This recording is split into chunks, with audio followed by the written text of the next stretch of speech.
Mire que es lindo mi país paisano, si usted lo viera como yo lo vi. Un cielo limpio repartiendo estrellas, la madre tierra cunando el maíz. Un cielo limpio repartiendo estrellas, la madre tierra cunando el maíz.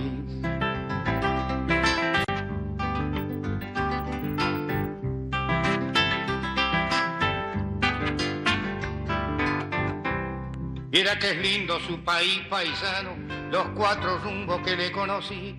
Si usted lo quiere como yo lo quiero, cuando lo conozca me dirá que sí.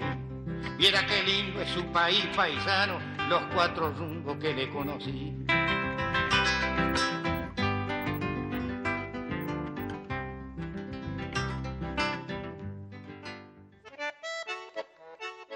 Hoy en Estancias Argentinas estamos en la provincia de Santa Fe, en la ciudad o el pueblo de Candioti, con los señores Candioti, Luis y Rodolfo. ¿Cómo empieza la historia de los Candioti en la Argentina? La historia de los Candioti en el continente empieza en el 1715 aproximadamente, cuando llega Teodoro Candioti como secretario privado del designado virrey del Perú, el marqués de Caracciolo, que permanece 2 años, se retira luego, se vuelve a Europa. Enemigos del marqués se la toman con Teodoro, que cae en desgracia. Su familia debe emigrar, él queda prisionero de la Inquisición, fallece en la Inquisición, después el juicio le resulta reparador y entonces es beneficiario de una reparación y termina en el Panteón de los Héroes de Lima.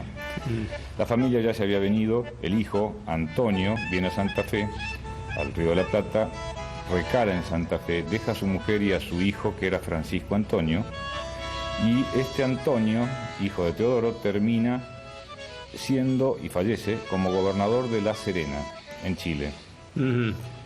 Retomando la historia, Francisco Antonio, hacia mediados de siglo, antes de mediados de siglo, de 1750, 1730, 1740, crece aquí.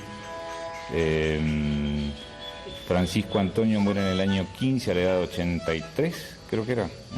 O sea que saquemos cuentas, Sí. Es un hombre nacido prácticamente en la década del 30, comienzos de la década del 30 del siglo XVIII. A partir de ahí, de su vinculación con la población de Santa Fe, que era una aldea con no mayores actividades comerciales que las que la vinculaban como puerto seguro, con Asunción del Paraguay, y posiblemente con actividades vinculadas al contrabando, como era bastante habitual en esa época, empieza su desarrollo en términos de hacendado, de actividades vinculadas al campo, fundamentalmente a la cría de ganado y particularmente a la cría de ganado mular, muy demandado en el Alto Perú. No nos olvidemos que en esa época estas tierras pertenecían al virreinato de Alto Perú, del Perú no se había creado el virreinato del Río de la Plata, que es de 1770 y tantos. Sí. A raíz de estos viajes se va estableciendo toda una cadena con gran crecimiento comercial de Candioti, que comienza a adquirir tierras, estancias en Entre Ríos, estancias en el margen oriental del Salado, en toda esta cuña en la que estamos ahora, estancias varias. Cada una de ellas generalmente estaba a las órdenes de uno de sus hijos. Tenía numerosos hijos, naturales, por supuesto. Se habla de un matrimonio previo, hay documentación confusa en ese sentido, y finalmente, hacia ya la vuelta del siglo, casa con la hija de don Urbano de Iriondo. Y tiene 2 hijas.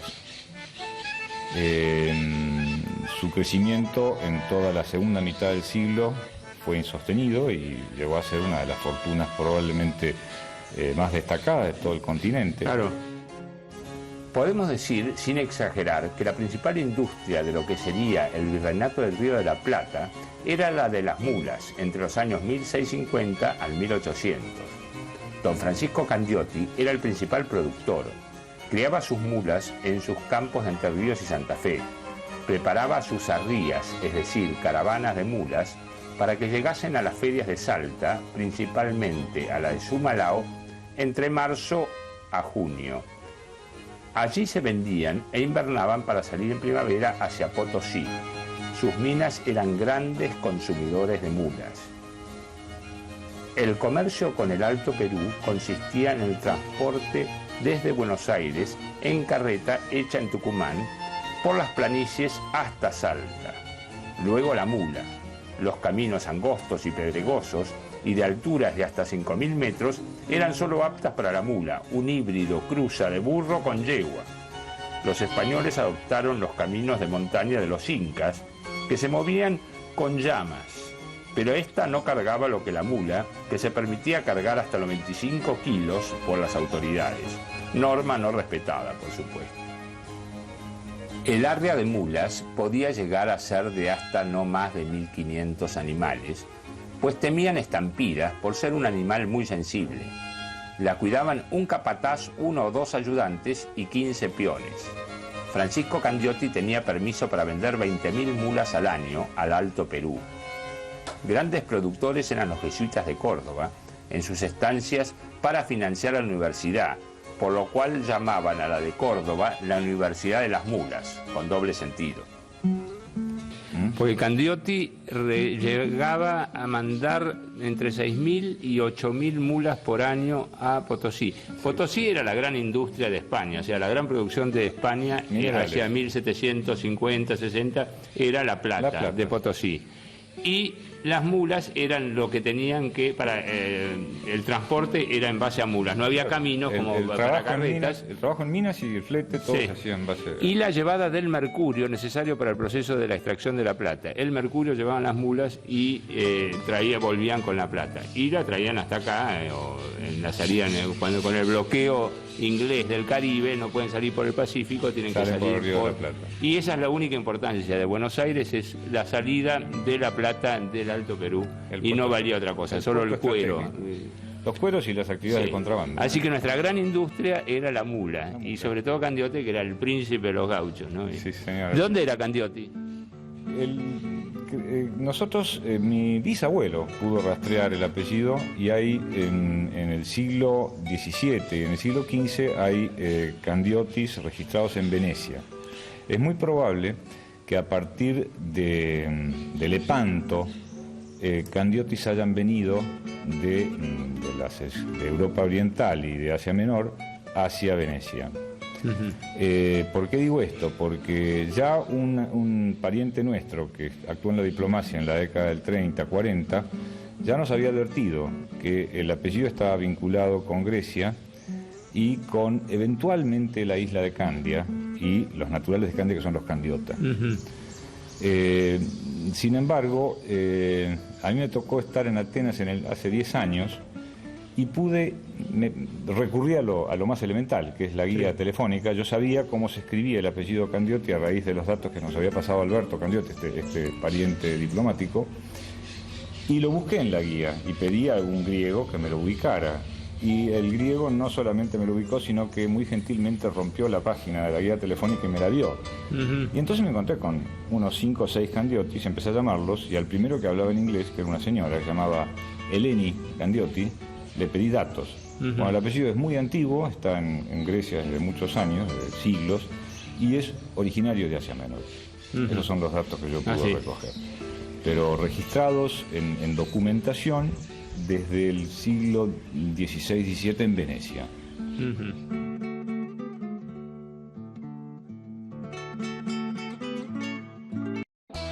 Ahora, en la home de elrural.com, toda la información, de punta a punta en tu celular, computadora o tablet. La programación en vivo, los mercados, pronósticos climáticos, noticieros y mucho más. Para ver a toda hora y en cualquier lugar. En elrural.com, la web de Canal Rural.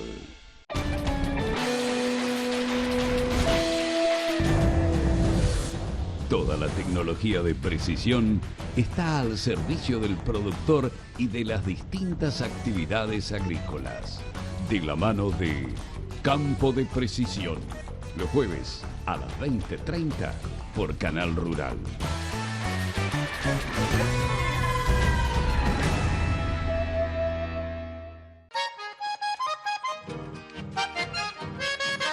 Rodolfo Candioti, ¿cómo es la historia de este pueblo acá, Candioti, al norte de Santa Fe, de la ciudad de Santa Fe?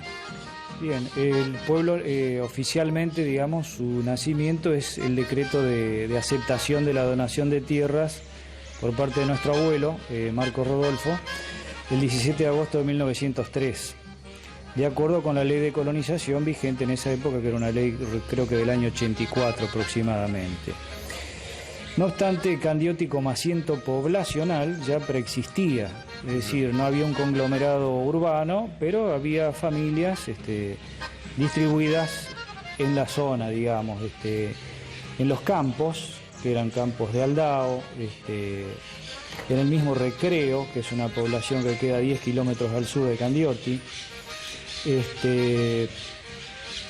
De manera que la fundación del pueblo es un acto oficial administrativo, pero las familias originarias, pobladores de acá, la mayoría estaba asentada ya en la región. Claro, vinieron... No fue un proceso inmigratorio, como se dieron las colonizaciones a partir del año 56, digamos, desde Esperanza, donde se crea la mayor asiento poblacional, así agrícola, con inmigrantes en la provincia de Santa Fe. Y como se da después en el sur, ¿no es cierto?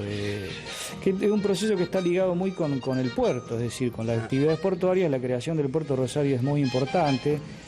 En el año 56 empieza y bueno, ya empieza la actividad portuaria. Eso determina el arribo de buques, el arribo de mercaderías y el arribo de contingentes inmigrantes. La inmigración en nuestro país fue altísima en la segunda mitad del siglo XIX y principalmente en Santa Fe. En el censo de 1895, el 42% de la población santafesina era extranjera. Esto fue producto de varios colonizadores como Lehmann, Denner, Cabal, Bustiza, Carlos Casado de la Lizal y Rodolfo Candioti. Eran principalmente italianos del norte los que ocuparon sur y centro de la provincia, llevándola a ser la principal productora de cereales del país, básicamente trigo, lino y maíz. Europa demandaba alimentos y Argentina era una de las 4 únicas llanuras de clima templado del mundo. Gracias a los principios del liberalismo y capitalismo de la época, se expandió el comercio de exportación e importación. El país adolecía de 2 déficits: mano de obra y medios de transporte eficiente. Por esta razón, la inmigración y el establecimiento de ferrocarriles se convirtieron en eje del proyecto de modernización económica del país que implementó la clase dirigente de la época. Rodolfo Candioti hace esta casa. Había una casa previa, veo que hay una parte vieja acá. Sí, efectivamente, la primera construcción la levanta Apolinario Cisterna, aproximadamente en el 63, 64, 65, 1008, que es la parte sureste de la casa, que se distingue notoriamente, digamos, el resto de la construcción. ¿Cómo construye el abuelo esta casa? La va completando después. Él habíamos dicho que lo compra en el año 2. Y bueno, las torres almenadas, evidentemente es una idea que trae, yo supongo, de sus viajes. Son muy parecidas al Palacio Urquiza, no sabemos en qué se inspiró. Él anteriormente, concomitantemente o contemporáneamente, había adquirido una fracción de campo en Capilla del Monte, Córdoba, donde también, curiosamente, existe una construcción del mismo tipo que esta, con 2 torres almenadas. Claro. Empieza a levantar las galerías, en un proceso que dura años. Nosotros, por relato de las tías, sabemos que originariamente las galerías no estaban, ¿no es cierto? Y bueno, después tenía una familia numerosa, va levantando numerosas habitaciones, tal es así que hoy en día son alrededor de 10 o 12. Y bueno, pasaba sus temporadas acá, no solamente de veraneo, sino que concurría semanalmente, en esa época en tren. Precisamente a raíz de la pregunta tuya de la creación y erección del pueblo y de su construcción, la estación de tren preexistía a la fundación de Candioti. Sí. Por supuesto, medio muy importante, punto de referencia para el desarrollo de cualquier pueblo y sobre todo de todo lo que sea nuestro país, ¿no es cierto? Que obviamente conducía al puerto santafesino, que era todo un polo de desarrollo. Con la fundación de Esperanza en 1856 empieza la agricultura comercial. En 1887 había 120 trilladores en el departamento Las Colonias. Se usaron hasta 1955, cuando aparecieron las cosechadoras modernas. Se trabajaba de estrella a estrella, desde el lucero, que es Venus, a la mañana hasta entrada a la noche, 15 a 17 horas. Eran unas 20 personas. La campaña de verano eran trigo y lino, la de invierno maíz y algo de girasol. Duraba 3 meses cada una. Cuando salía del pueblo al inicio de la campaña, había un clima festivo y de orgullo, pues era un honor formar parte del equipo de trilla. La caldera para producir el vapor, provista de una gran chimenea, se fijaba a unos 20 metros de la parva que se iba a trillar, en dirección a ella. Las parvas se construían en forma rectangular y en línea, una detrás de la otra. Cuando las parvas eran muchas, se construían enfrentadas, dejando una calle entre ambas para facilitar el trabajo, así como el desplazamiento del motor en una misma dirección. La trilladora se ubicaba entre las parvas y con una gran correa de unos 30 centímetros de ancho y 20 metros de largo, construida con caucho y tela, que se unía a la polea de la máquina trilladora y al volante del motor. Este transmitía su potencia y hacía girar la correa y ponía en marcha el cilindro de la máquina trilladora. En ese momento, los parveros comenzaban a echar el trigo o lino sobre el acarreador que llevaba el material al interior de la máquina, donde ésta se trillaba. El grano salía por unas boquillas donde el bolsero había enganchado las bolsas.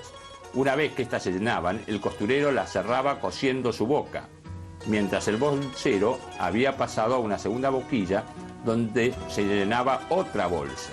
Ida y vuelta, bolsero y costurero se intercambiaban de boquilla en boquilla, en un trabajo que jamás podía detenerse, porque la máquina no paraba y el grano seguía cayendo indefectiblemente.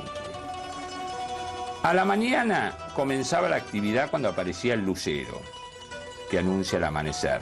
Ayudándose con una lámpara querosene, el foguista, que era el primero que debía levantarse, avivaba el fuego de la caldera, allí donde la noche antes había puesto paja de desecho de la trilla en la hornalla, a los efectos de mantener el agua con temperaturas, pues tapadas por las cenizas quedaban brasas. En una media hora se lograban las 175 libras de presión que se requerían para trillar. Hecho esto, hacía sonar el silbato del motor para avisar que en pocos minutos se iniciaba el trabajo.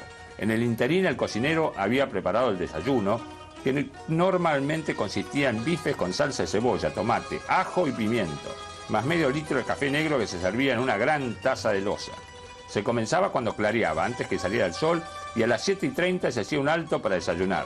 Luego ya no se paraba hasta el mediodía. Para el almuerzo, que consistía en sopa y puchero, se destinaba 1 hora. Se continuaba hasta las 17:30, en que se hacía un alto de 20 minutos para el mate cocido, que se servía acompañado con pan, queso y fiambre casero. Luego se seguía hasta que la oscuridad impedía el trabajo, normalmente 21:30 a 22 horas. Los trabajadores se lavaban y cenaban a la luz del farol que atraía cuanto insecto anduviera por el campo. La mesa era el suelo, después, nunca antes de las 10:30, 11, cada uno elegía dónde dormir. Para ello se amontonaba paja de trigo lino que hacía de colchón. En caso de lluvia se buscaba refugio bajo la casilla o la máquina. Había pasado un día de interminable trabajo, a pleno sol, con temperaturas de 35, 40 grados. Al día siguiente esperaba otra jornada, nuevamente de estrella a estrella.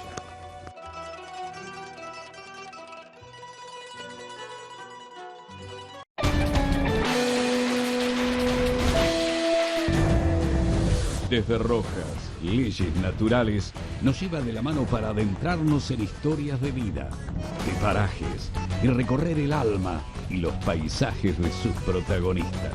Leyes Naturales, los sábados a las 12 por Canal Rural.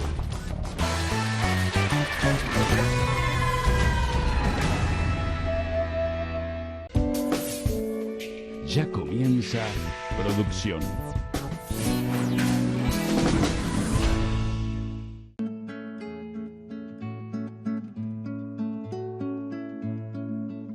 Candioti, sí, hablando de las mulas, las manadas de mulas decían que tenían que ser de 1000 mulas y llevada por 20 paisanos que tenían que ser muy prolijos porque se huían, se desbandaban y había depredadores animales e indios también. Entonces tenía que estar 20 y fortificados. El camino del Salado, que eludía un poco toda la parte de la pampa cordobesa, de los ranqueles, ¿no es cierto? Y los indios ya no eran tan agresivos.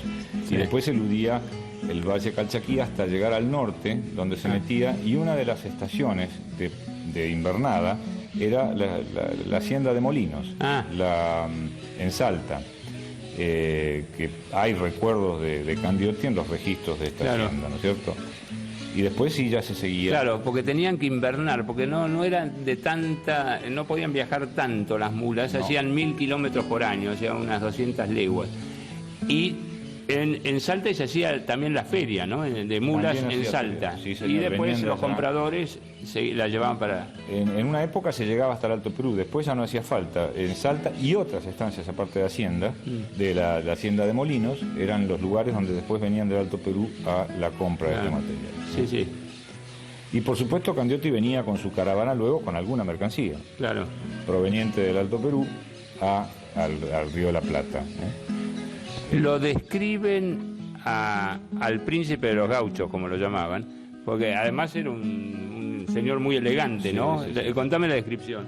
La descripción que hacen los hermanos Robertson, Parris Robertson, es de un individuo que llegó en un caballo engalanado con toda la plata que podía haber, posiblemente arriba de un caballo en materia de arneses y bridas y todo lo demás, y vestido con un sombrero ancho, pajizo, no sé si existían los Panamá en esa época, pero debe haber sido algo similar. De hecho está retratado en el Museo Histórico de la provincia de esa manera. Pelo largo, rubio, hasta los hombros prácticamente, ojos celestes, y tuvo una chaqueta muy lujosa, su rastra, y abajo chiripá. Sí, sí. ¿Cierto? Calzoncillos. Y calzoncillos, con toda la parte de las puntillas. Y bota fina de potro bien finita. Y hay muchas historias, como por ejemplo de que después de llegar de viaje se atendía muchas veces subido con la montura arriba de un taburete que ponía la montura y se sentaba y seguía atendiendo ahí de a caballo. Sí. John Parris Robertson era un viajero que hacia 1809 cuenta cómo era Candioti. Se sentaba sobre el lomo de un vallo lustroso y potente, decididamente el animal más lindo que yo había visto en el país. Nada más espléndido, como caballo y jinete formados en conjunto y en relación al estilo gaucho de montura que se encontraría en Sudamérica. Mientras Candioti sigue charlando sentado sobre su caballo, Robertson examina una a una las prendas que lleva a la moda y estilo del país. Poncho bordado en el Perú en campo blanco y de soberbio estilo. Chaleco de raso blanco con botoncitos de oro pendientes. Primorosos bordados paraguayos en la camisa. Ropa interior de terciopelo negro abierto en la rodilla, debajo de la cual se advierten los calzoncillos cribados y con flecos de delicada tela paraguaya. Eran amplios como pantalones de turcomanos, explica, blancos como la nieve y llevaban a la pantorrilla lo bastante para ver un par de medias oscuras hechas en el Perú de la mejor lana de vicuña. Las botas de potro del señor Candioti ajustaban los pies y los tobillos como un guante francés ajusta la mano, y las cañas arrolladas dábanle aspecto de borceguíes.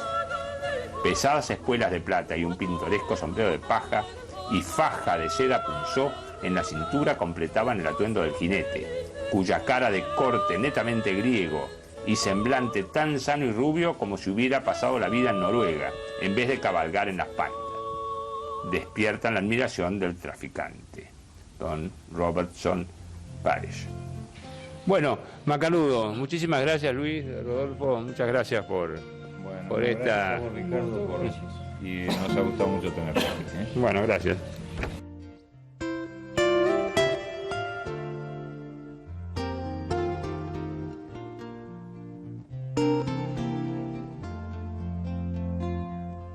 A mi país yo lo quiero de veras, pues me ha enseñado a izar su bandera. Me dio una casa donde aprendí que la mentira no sirve.